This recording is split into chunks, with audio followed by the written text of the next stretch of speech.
ग्राम प्रधान को किसी भी तरीके की आपत्ति है, चाहे वो डबल वोटर का मामला हो, रिकाउंटिंग का मामला हो, या किसी प्रत्याशी का चुनाव से पहले नामांकन पत्र बिना वजह खारिज कर दिया गया हो, या किसी एनओसी का प्रकरण रहा हो, ऐसे सभी प्रकरणों की जांच और इलेक्शन पिटीशन एसडीएम कोर्ट में जाएगी।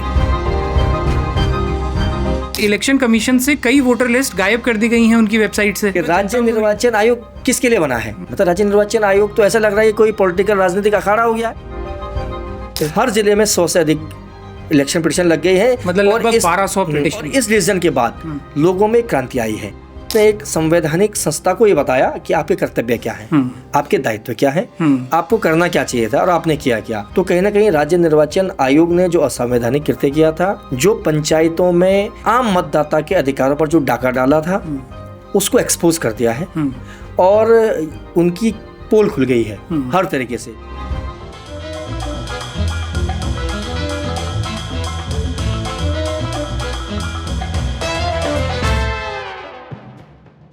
नमस्कार, मैं हूं राहुल कोटियाल। बारामासा पॉडकास्ट में आप लोगों का एक बार फिर से स्वागत है। उत्तराखंड के कुख्यात पंचायत चुनाव निपट चुके हैं, उनके परिणाम भी आ चुके हैं। कुख्यात मैं इसलिए कह रहा हूं क्योंकि वो विजुअल्स आप सब ने देखे होंगे जिसमें कहीं पंचायत चुनाव में जीते हुए प्रतिनिधियों की किडनैपिंग की बात आई। वो विजुअल्स सब ने देखे जहां छीना झपटी हुई, और वो विजुअल्स तक देखे जहां गोलियां तक चली पंचायत चुनाव में। लेकिन पंचायत चुनाव के लीगल रिपरकशंस जो हैं वो अभी भी जारी हैं। पंचायत चुनाव की लड़ाई अभी ख़त्म नहीं हुई है। बहुत सारे केसेस अब पहुंचने लगे हैं कोर्ट्स में, और बहुत सारे केसेस पे फैसला आना अभी बाकी है, जिससे बड़े स्तर पर अभी बदलाव हो सकते हैं। इनके कोर्ट जाने का भी एक दिलचस्प सिलसिला रहा, उस पर बात करेंगे। उन पॉइंट्स पर, उन कोर इश्यूज़ पर बात करेंगे जिन इश्यूज़ को अभी सेटल होना बाकी है। उस पर बात करने के लिए हमारे साथ शक्ति बरथवाल जी हैं। बरथवाल जी, बहुत बहुत स्वागत बारामासा का। बारामासा का बहुत बहुत धन्यवाद। शक्ति बरथवाल जी ने ही वो PIL फाइल की थी जिसपे कुछ लैंडमार्क जजमेंट्स आए। उसमें जो कोर इश्यूज़ थे उनको शुरुआत से समझने की कोशिश करते हैं। शक्ति भाई, सबसे पहले तो ये बताइए कि अभी कौन कौन से मुद्दे हैं जिनको अभी सुलझाया जाना बाकी है। अगर आप पॉइंट्स में बता पाएं कि 3 या 4 पॉइंट्स जो मेन पॉइंट्स हैं जिन पर अभी कोर्ट को फैसले लेने हैं। देखिए, जो सबसे महत्वपूर्ण जो फैसला था, जिस फैसले को लेकर हम लगातार माननीय न्यायालय में थे और राज्य निर्वाचन आयोग के संबंध में थे, हमारा था एक जो बहुत ही महत्वपूर्ण था कि पंचायती राज एक्ट की धारा 9 उपधारा 6 और 7 में स्पष्ट उल्लेख था कि 1 से अधिक टोटल लोड में जिसका नाम है प्रत्याशियों का, ऐसे प्रत्याशी चुनाव नहीं लड़ सकते। ये बहुत ही क्लियर कट था। 7 के प्रोविजन में था उपधारा में कि अगर जब तक यह सुनिश्चित नहीं कर लिया जाता है कि उसका नाम पहली वाली सूची से रिमूव कर दिया गया, हटा दिया गया हो, तब तक वो चुनाव नहीं लड़ेगा। लेकिन उत्तराखंड में क्या स्थिति हो गई है पंचायत राज की कि बिल्कुल मजाक बना दिया था। 1 नहीं, 2 नहीं, बल्कि 4-4 जगह आपका नाम है और आप चुनाव मैदान में हैं। और ये स्थिति बहुत ही खतरनाक तब हुई जब जिलाधिकारी चमोली द्वारा एक पत्र जो है वो राज्य निर्वाचन आयोग को दिया गया 6 जुलाई को, और उस पत्र में उन्होंने कहा कि इस पर एक स्पष्ट जो है निर्णय राज्य निर्वाचन आयोग दे कि क्या ऐसे प्रत्याशी जिनका नाम 1 से अधिक मतदाता सूची में है, क्या उनका नॉमिनेशन स्वीकार करना है, रिजेक्ट करना है। चूंकि उन्होंने ये भी जिक्र किया कि पंचायती राज एक्ट इसे अलाउ नहीं करता है, तो हम इस पर क्या करें। तो बहुत ही गजब की बात थी कि इस पर बहुत ही सिंपल सा था। राज्य निर्वाचन आयोग को एक पत्र उनको लिखना था और ये कहना था कि एक्ट का पालन करो। चूंकि एक्ट के पालन करने के लिए मजिस्ट्रेट वहाँ बैठा हुआ था, एक्ट के ही तहत पंचायत चुनाव चल रहे थे। लेकिन उन्होंने एक पत्र जारी कर दिया, और न सिर्फ जिलाधिकारी चमोली को पत्र लिखा बल्कि कॉपी कर दी सबको, जो 11 जनपद और है, यानी 12 जनपदों में राष्ट्रीय पंचायत चुनाव चल रहा है, उनको कॉपी कर दी। ये लिखा कि 1 से अधिक मतदाता सूची में जिन प्रत्याशियों के नाम है उनके नामांकन पत्र जो है वो खारिज नहीं होने।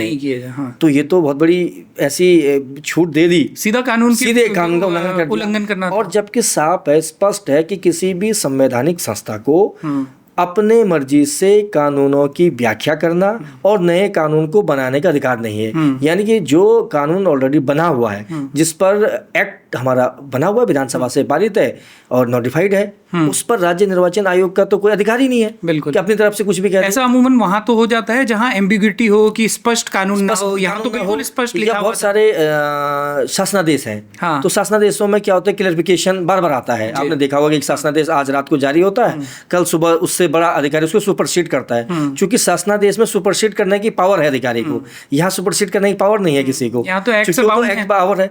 अगर उसमें अमिटमेंट भी आना है तो विधानसभा से फिर अमिटमेंट आएगा, पारित होगा, गवर्नर हाउस को नोटिफाइड करेगा और फिर वो जारी होगा, पब्लिक डोमेन में आएगा कि आज से ये कानून आज से अभी लागू होगा। तो यानी आपने एक संवैधानिक संस्था ने कानून का उल्लंघन कर दिया। दूसरा जो प्रकरण आए, पिक एंड चूज चला। रिटर्निंग अधिकारी ने क्या किया, अब किसके दबाव में किया, हम तो राज्य निर्वाचन आयोग की भूल कहते हैं। आप बहुत सारे ऐसे नॉमिनेशन थे जिनको निरस्त कर दिया गया और उनको सुनवाई का मौका नहीं दिया। 2 प्रकरण ये हो गए। तीसरा, जब चुनाव के बाद जब 1 वोट 2 वोट से कई प्रत्याशी चुनाव की रिकाउंटिंग चाहते थे और वो चुनाव अपने प्रतिद्वंदी से हार गए, उनकी रिकाउंटिंग नहीं की गई, जबकि क्लियर है, पंचायती राज एक्ट ये कहता है कि उसकी रिकाउंटिंग होगी। अगर उसको आपत्ति है, उसका यहाँ तक कि उसका पोलिंग एजेंट जो वहाँ बैठा अगर वो भी आपत्ति करता है लिखित में तो भी रिकाउंटिंग होनी है। यहाँ तो प्रत्याशियों ने एफिडेविट साइन करके दिया कि मान्यवर मैं तो जीत रहा हूँ, और कई प्रत्याशी ऐसे थे जिनको कहा कि आप तो जीत चुके हैं, आप जाए, प्रमाण पत्र भी प्रदर्शित कर दिया।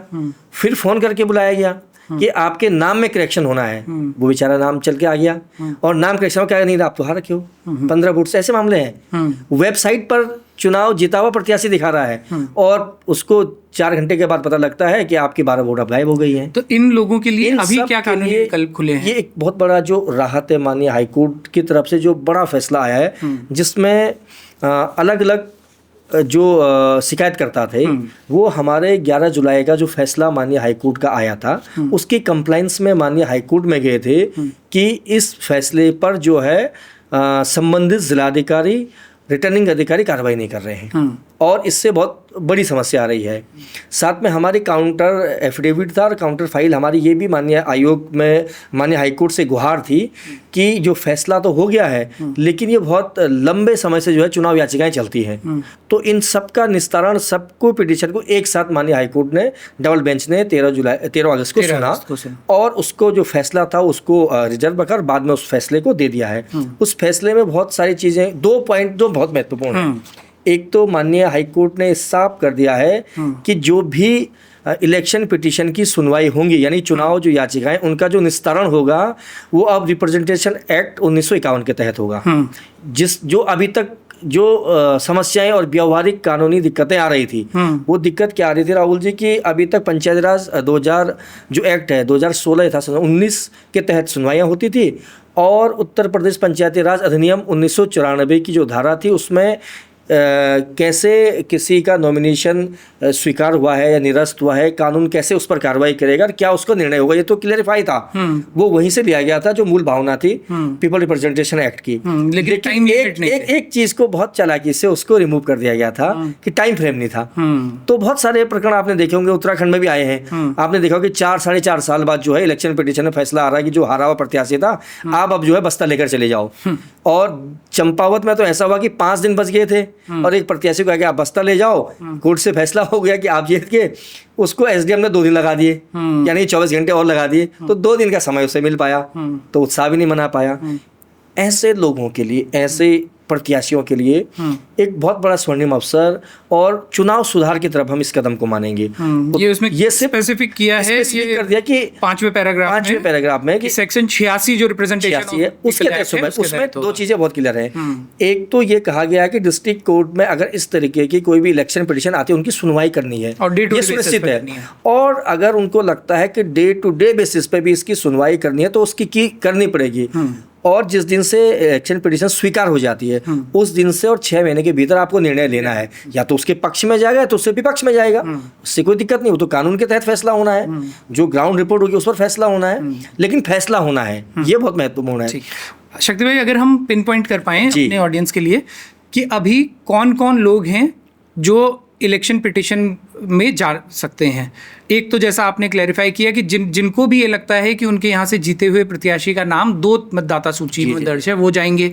उसके अलावा कौन लोग हैं जिनके पास अभी कोर्ट जाने का विकल्प खुला है? एक तो मैं सभी लोगों को और आपके बारामासा के माध्यम से बताना चाहता हूँ कि बहुत सारे लोगों के टेलीफोन कॉल, एक दिन में कम से कम 500 से 600 कॉल्स हमारे पास आ रही हैं और हमारे लिए भी बहुत संभव नहीं हो पा रहा है कि हम आदमी का जवाब दें। और जो दूसरी उनको जो कानूनी सहायता नहीं मिल पा रही है, एक सबसे बड़ी उनको ये लग रहा है कि हर समस्या का निदान जो है हाईकोर्ट में होगा, जबकि साफ साफ है कानून में दो तरीके की व्यवस्थाएं दे रखी हैं। अगर किसी ग्राम प्रधान को, हम अभी उनको ये कहना चाहते हैं आपके माध्यम से कि ग्राम प्रधान को किसी भी तरीके की आपत्ति है, चाहे वो डबल वोटर का मामला हो, रिकाउंटिंग का मामला हो, या किसी प्रत्याशी का चुनाव से पहले नामांकन पत्र बिना वजह खारिज कर दिया गया हो, या किसी एनओसी का प्रकरण रहा हो, ऐसे सभी प्रकरणों की जांच और इलेक्शन पिटीशन एसडीएम कोर्ट में जाएगी। ठीक। एसडीएम के यहाँ एक प्रत्यावेदन देंगे जिसमें वो लिखेंगे कि चुनाव के दौरान उनके साथ ये गड़बड़ी हुई। ये ग्राम पंचायत के, ये ग्राम पंचायत है, ग्राम प्रधान के लिए।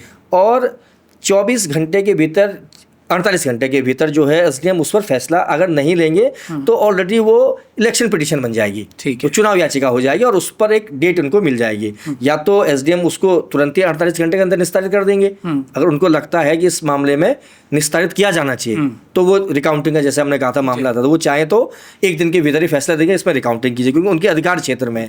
लेकिन ये वो इसके लिए भी समय सीमा है कि 30 अगस्त से पहले ही। बिल्कुल, मैं आ रहा हूँ। क्षेत्र पंचायत और जिला पंचायत सदस्यों को जिला मजिस्ट्रेट को अपना प्रत्यावेदन देना है।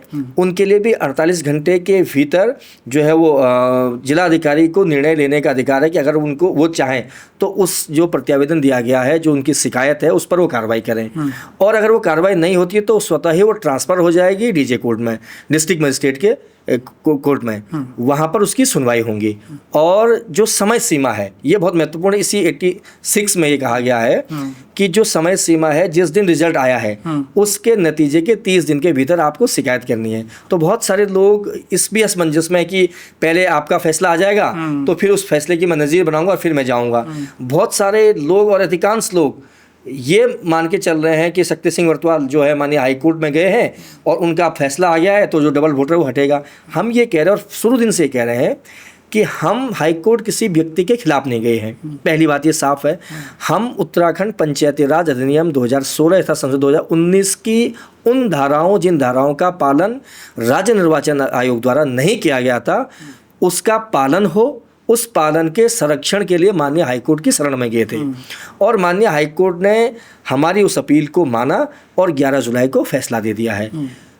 इसी फैसले के को जो स्टे वैकेट एप्लीकेशन थी, 14 जुलाई को राज्य निर्वाचन आयोग की तरफ से एक पैरवी की गई और उन्होंने कहा कि जो ये फैसला आया है 11 जुलाई को, इसको निरस्त कर दिया जाए और क्योंकि इससे चुनाव में प्रभावित पड़ेगा। तो माननीय हाईकोर्ट की डबल बेंच ने स्पष्ट कहा कि अब ये फैसला नहीं बदला जा सकता, चूँकि संवैधानिक फैसला है, चूँकि जो व्यवस्था संविधान ने दी है उस व्यवस्था को बदलने का अधिकार न तो राज्य निर्वाचन आयोग को है न किसी न्यायालय को है। उन्होंने कहा कि साफ साफ स्पष्ट है, जो संविधान में एक व्यवस्था है कि इसके तहत आपने पालन करना है तो आपको पालन करना है। पीपल रिप्रेजेंटेशन एक्ट में साफ साफ था कि भाई एक से अधिक इलेक्टोरल रोल में जिनका नाम है वो जो है चुनाव प्रत्याशी नहीं होते, वोट भी नहीं डाल सकते हैं। और परसों ही एक प्रेस कॉन्फ्रेंस जो है मुख्य निर्वाचन आयोग भारत के, उन्होंने कहा ये तो अपराध है, कोई नहीं देता है वोट, कोई प्रत्याशी नहीं होता है। जो एक से अधिक स्थानों पर जिसका वोट है अगर गलती से बन भी गया तो प्रत्याशी नहीं बनता है। उन्होंने तो ये बात कही है, तब भी लोगों को समझना चाहिए। कुछ लोगों को कंफ्यूजन भी है, उन लोगों के लिए हम क्लैरिफाई कर दें कि कई लोग, आम लोग ये सवाल करते हैं कि विधानसभा या लोकसभा में तो कहीं का भी व्यक्ति कहीं भी वोट, कहीं भी जाके चुनाव लड़ लेता है। उनके लिए थोड़ा स्पेसिफाई कर दें कि विधानसभा और लोकसभा के जो चुनाव होते हैं उनमें किसी भी व्यक्ति को चुनाव लड़ने के लिए सिर्फ देश का नागरिक और वोटर होना ही सफिशिएंट है। यदि राहुल गांधी केरल जाकर चुनाव लड़ लेते हैं या नरेंद्र मोदी बनारस आकर चुनाव लड़ लेते हैं, इसका प्रोविजन जो है रिप्रेजेंटेशन ऑफ पीपल एक्ट में है।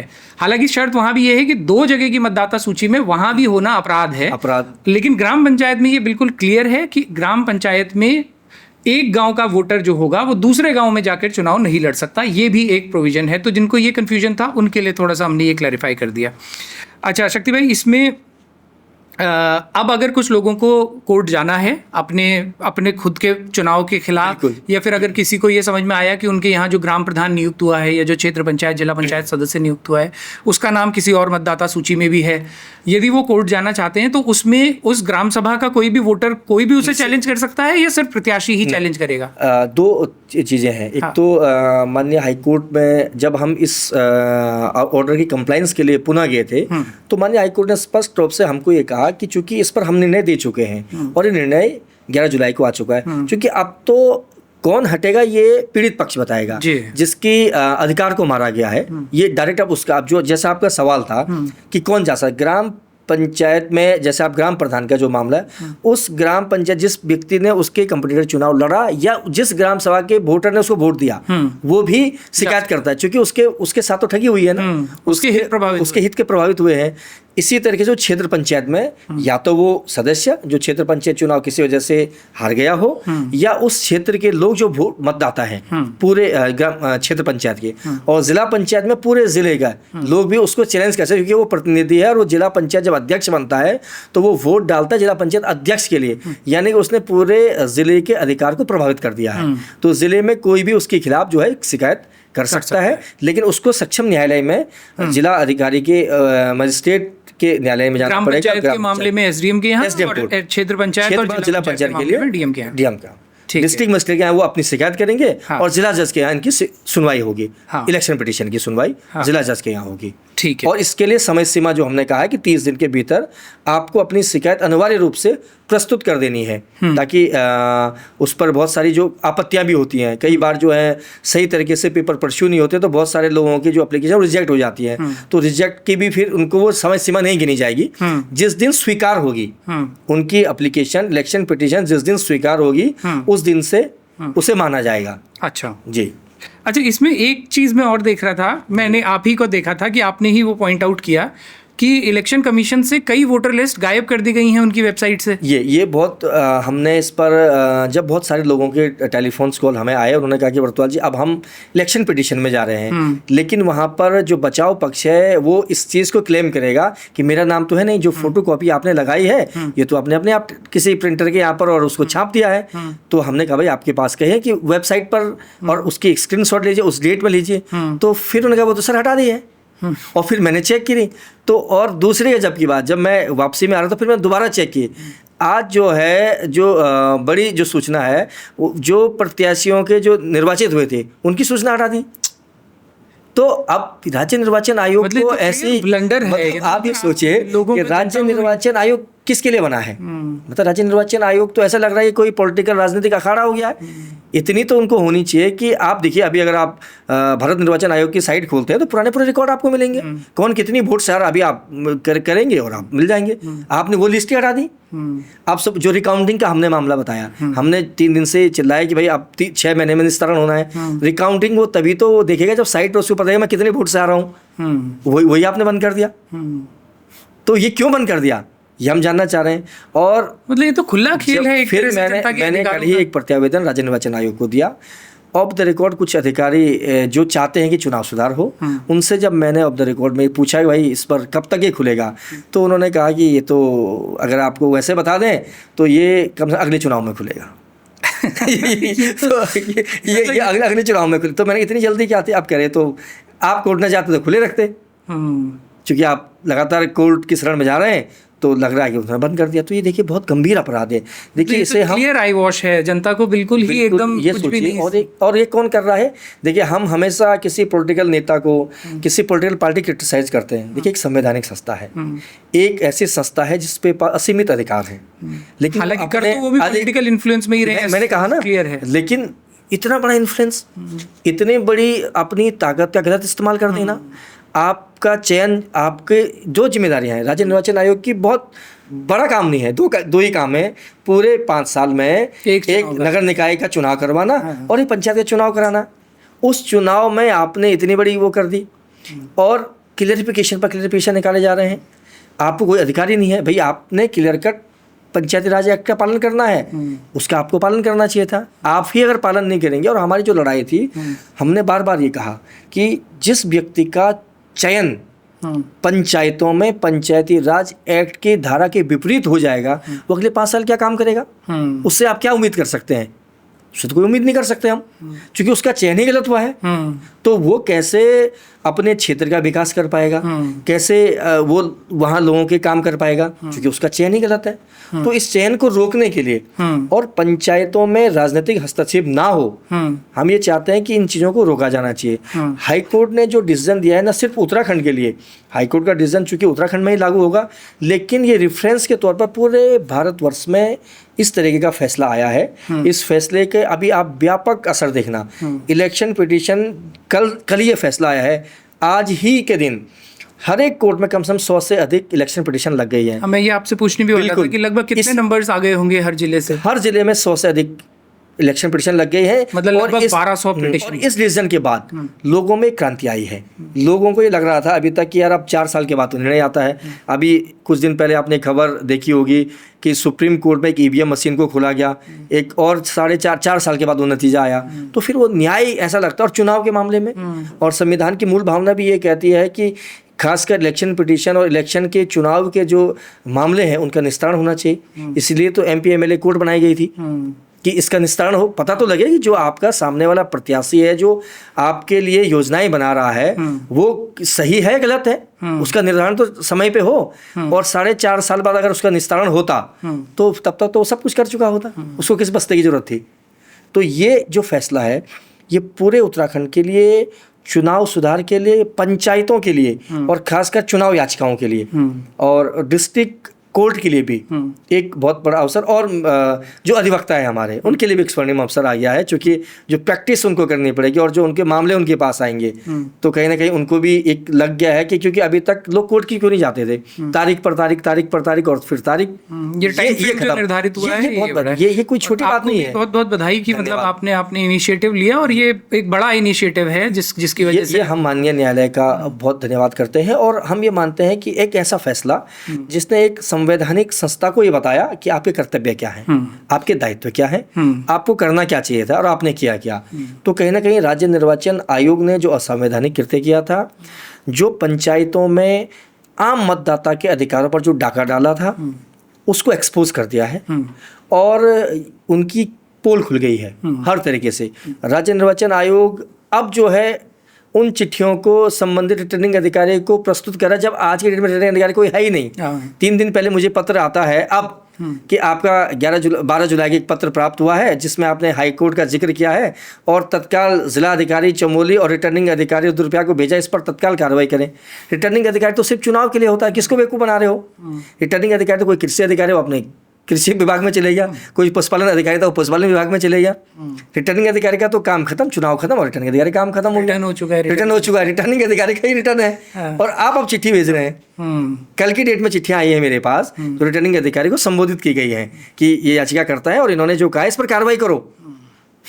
आप ये सोचिए आप। अच्छा शक्ति भाई, हम रैप करें इसको, इससे पहले एक ज़रूरी सवाल और, हमारे बहुत सारे दर्शक ऐसे भी देख रहे होंगे जिनको खुद ये लगता होगा कि उनके क्षेत्र में गलत चुनाव हुआ है, वो चैलेंज करना चाहते होंगे, लेकिन जिस तरह का हमने अभी जिक्र किया कि वोटर लिस्ट ही गायब कर दी गई हैं, अब यदि वो ऐसे लोगों को जिनका वो जानते हैं, जैसे क्योंकि ऐसे भी केसेस हैं, कई प्रत्याशी ऐसे हैं जिन्होंने पिछले ही ये अपन नगर निकाय के चुनाव में नगर पालिकाओं के या वार्ड के चुनाव लड़े और इस बार ग्राम के चुनाव लड़ने पहुंचे, तो उनको ये तो एविडेंट है, क्लियर है कि इनका नाम वहाँ है, लेकिन जब वोटर लिस्ट ही गायब कर दी गई हैं तो इनके क्या विकल्प? उनके लिए बहुत अच्छा और कानूनी रास्ता है। प्रत्येक जनपद में पंचस्थानीय कार्यालय होता है और पंचस्थानीय कार्यालय का ये दायित्व है कि ऐसे रिकॉर्ड जब से राज्य गठन हुआ है उनके पास उपलब्ध है और जो वोटर लिस्ट है उनके पास उपलब्ध है। तो अब आप सिर्फ ये ना सोचे कि आपकी वेबसाइट से गायब हो, इसलिए क्या कि राज्य निर्वाचन आयोग को लगा कि वेबसाइट बहुत आसान होता है, क्योंकि पंचस्थानीय कार्यालय, आदमी सपोज करो कि कोई आदमी मुंशियारी के किसी गांव में बैठा है तो जिले में उसको आना पड़ेगा, पिथौरागढ़ में कोई बहुत दूरस्थ इलाके में बैठा होगा तो 3 दिन में 2 दिन में तो जिला मुख्यालय पहुंचेगा, फिर पता लगेगा पंचस्थानीय में कोई बैठा है कि नहीं बैठा है। तो पंचस्थानीय कार्यालय है हर जनपद में, जहाँ पंचायतों से जुड़ी हुई सभी जानकारियाँ उनको उपलब्ध होनी है। उनको सिर्फ एक आवेदन पत्र जो है लिखना है एप्लीकेशन के फॉर्मेट में, और ये जिम्मेदारी है पंचस्थानीय कार्यालय की कि उन्हें उपलब्ध कराएगा, चाहे वो प्रत्याशी है या प्रत्याशी नहीं है। एक आम क्षेत्र का नागरिक भी उस क्षेत्र का, वो अपना एक आधार कार्ड है, जो भी उसके पास उसके डॉक्यूमेंट है, आधार कार्ड है, उसके पास वोटर आई कार्ड है, उसके पास अपना आधार कार्ड है, कोई भी कुछ भी पहचान पत्र है, राशन कार्ड है, वो देकर वो कहेगा कि मुझे अपने ग्राम सभा की ये अटेस्टेड वोटर आई कार्ड या वोटर लिस्ट की आवश्यकता है, उसको देना पड़ेगा। अच्छा, ये पंचस्थानीय कार्यालय उनके पास अब विकल्प है इस स्थिति में। ठीक है, राज्य निर्वाचन आयोग ने उनके सारे रास्ते बंद कर दिए हैं। दूसरा, उनके बाद जो नतीजे आए थे उनका रिकॉर्ड भी पंचस्थानीय कार्यालय में उपलब्ध रहता है, वो उनसे ले सकते हैं। और यही एक उनके पास विकल्प है और ये अच्छा विकल्प है पंच स्थानीय कार्यालय। थोड़ा सा उनको वहाँ तक जिला मुख्यालय तक जाना पड़ेगा, ये उनके लिए एक काम बढ़ा दिया है राज्य निर्वाचन आयोग ने। ठीक है, आपको एक बार पुनः बहुत बहुत शुभकामनाएं शक्ति भाई कि आपकी ये जो पहल थी इसने सच में पूरे राज्य स्तर पर बहुत लोगों को इसने एक राह दिखाई है कि ये सुधार जो हैं आगे के लिए हो सकते हैं। आपका बहुत बहुत शुक्रिया बारामासा से बात करने के लिए और समय निकालने के लिए। तो और बारामासा के दर्शकों से ये हम लोग विशेष तौर से कहेंगे, यदि आपके संज्ञान में ऐसे मामले हैं कि आपके क्षेत्र में गलत तरीके से किसी भी स्तर पे ग्राम पंचायत से लेकर के और जिला पंचायत तक कहीं भी गलत तरह से निर्वाचन हुआ है, तो अभी आपके पास विकल्प खुले हैं। 30 तारीख तक का समय है, आप लोग उसको चाहें तो चुनौती दे सकते हैं और उसके परिणाम, कानून जो है वो बहुत मजबूती से अब इस पक्ष में है। हाई कोर्ट के ऑर्डर्स जो हैं पिछले कुछ समय में वो बहुत एविडेंटली ये बात बोलते हैं कि इस तरह के कोई भी गलत निर्वाचन हुए हैं तो उन्हें रद्द किया जाएगा और अब एक टाइम फ्रेम के अंदर रद्द किया जाएगा। तो यदि आपके ऐसे संज्ञान में मामले हैं तो ये इनिशिएटिव ज़रूर लें। और बारामासा पॉडकास्ट के अगले एपिसोड में फिर से होगी किसी और शख्स के साथ में मुलाकात। तब तक के लिए देखते रहें, जुड़े रहें बारामासा।